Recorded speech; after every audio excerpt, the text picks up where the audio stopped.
At so what's up mga par at good morning no. At si mami nagising sa atin. Ayan na. Mabihis na siya no. At si baby Nana bihis na din. Smile. At mga par. At magbibihis na ako no. At yun mga par pag gado is nakabihis na tayo no. Yung mga par at nakabihis na kami no. At yan mga par. Let's go na. Punta tayo si Bahan. Yeah, bangin. Surprise!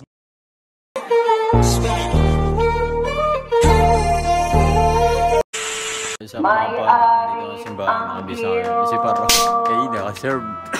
Napatay sa tanah, parang. At yung mga par, basta na mga par, di na tayo nakapag-intro no.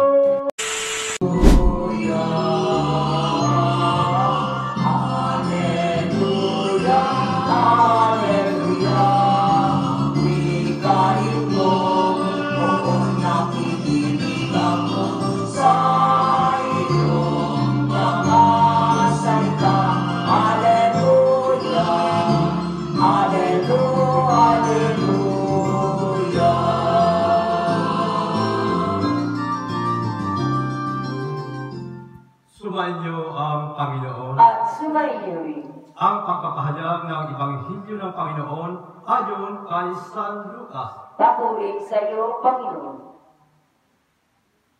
Nang ika-6 na buwan na ng pagdadalanta ni Elizabeth, ang Anghel Gabriel ay sinugo ng Diyos sa Nazaret, Galilea, sa isang dalaga na ang pangalan ay Maria. Siya ay nakatakdang ikasal kay Jose, isang lalaki buhat sa lipi ni Haring David. Pagkapit ng anghel sa kinaroroonan ng dalaga, binati niya ito. Matuwa ka, ikaw ay kalugod-lugod sa Diyos. Wika niya, sumasa iyo ang Panginoon. Nagumilihanan si Maria sa gayong pangungusap at inisip niyang mabuti kung ano ang kahulugan niyon. Kaya sinabi sa kanya ng anghel, huwag kang matakot, Maria, sapagkat kinalulugdan ka ng Diyos. Makinig ka. Ikaw ay maglilihi at manganganak ng isang lalaki at siya'y tatawagin mong Jesus. Magiging dakila siya at tatawaging anak ng kataas-taasan.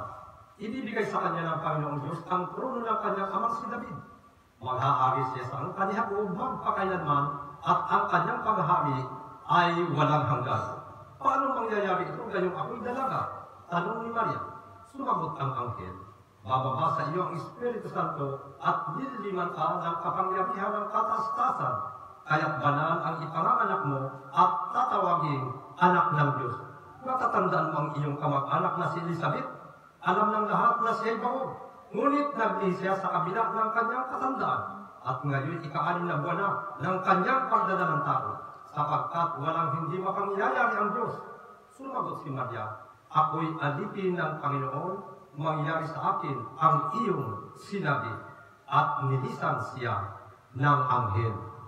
Mga kapatid, ang mabuting balita ng ating kaligtasan. Pinupuri ka namin, Panginoong Jesucristo. Sa ating pong unang pagbasa, natunghayan po natin yung pakikipagharap ni Propeta Isaías kay Haring Akas ng Israel. Bagamat si Haring Akas po ay isang mabuting hari, mabuting magkasunod sa bansang Israel. Subalit, marami din po ang mamamayan, mga Israelita, na matitigas ang ulo. Kaya bilang isang haring nangunguna sa paggigiya tungkol sa kabutihan sa bayan ng Diyos na pinili, ay dinirikta ni Propeta Isaías si Haring Akas kung paano niya susuhituhin ang kanyang mga kababayan. Sapagkat ibinilin lahat ng pangungusap na ipinangangaral ng mga propeta, ibinilin yun. Ipinangusap yun ang advance ng Diyos sa isang propeta. Kaya tinanong ni Haring Akas, ni Propeta Isaías, si Haring Akas, ano ba, Haring Akas, ang gusto mong maging palatandaan? Humingi ka na para mapatunayan mo na ang Diyos ay totoong mapagmalasakit sa kanyang bayang pinili at upang mabigyan mo ng totoong pangunguna para madala ang buong Israelita sa kaligtasan. Sumagot ng may kakakumbabaan si Haring Akas na ang sinabi ay hindi po ako hihingi at ayaw ko pong subukin ang Panginoon. Sapagkat nasasabi rin naman po sa aklat ng ni Mateo na huwag mong susubukin ang Panginoong Diyos. At yan po ang isa sa ikinatagumpayan ng ating Panginoon Kristo nung siya ay tuktuhin ng Diablo sapagkat hindi siya nagpasubo ni sumunod sa mga pangungusap ng Diablo. At tama naman po ang kakasyahan ni Haring Akas. At ang isa pa, sinabi ni Propeta Isaías kay Haring Akas, "Pakinggan mo sambahayan ni David, kulang pa ba ang galitin ninyo ang mga tao na pati ang aking Diyos ay inyong niyayamot?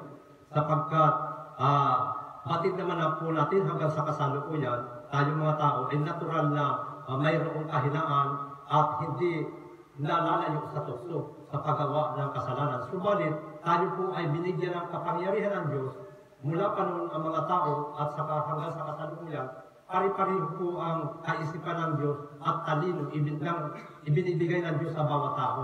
Kaya bagamat tayo po ay hindi libre, hindi tayo makaiiwas sa mga panlukso at sa mga tentasyon, subalit may kapangyarihan tayo na binigyan tayo ng kalayaan ng Diyos upang tanggihan ang anumang kasamaan. Yan po ang isa sa pinakamalaking katangian ng tao na ibinigay ng Diyos, yung ang tao ay binigyan po ng kalayaan.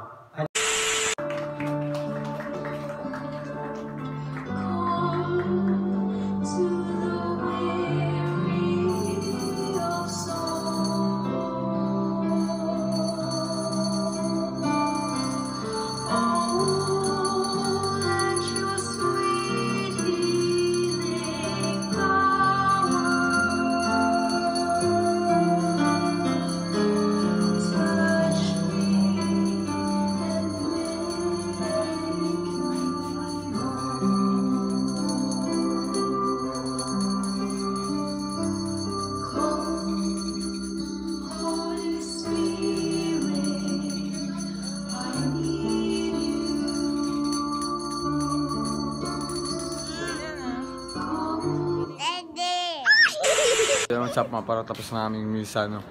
At pakita ko pala sa inyo, no? Palagi dito may palibre pagkain. Pagtapos na misa mga par, may pa-sponsor lagi. Kaya mga par, lugaw ngayon. Yan sila mga par. Hindi makita. Madilim pa kasi. At lugaw ngayon, sopas kapon mga par, no? At what's up mga par, no? At tapos na ang ating misa, no? At sana na-info, nalibot at nakapakinig kayo ng homily. Nakapagsimba kayo mga par, no? At ayun lang ulit mga par. At hanggang dito na lang muli mga par. Bukas na lang, no? Peace out and prrrra. Yep.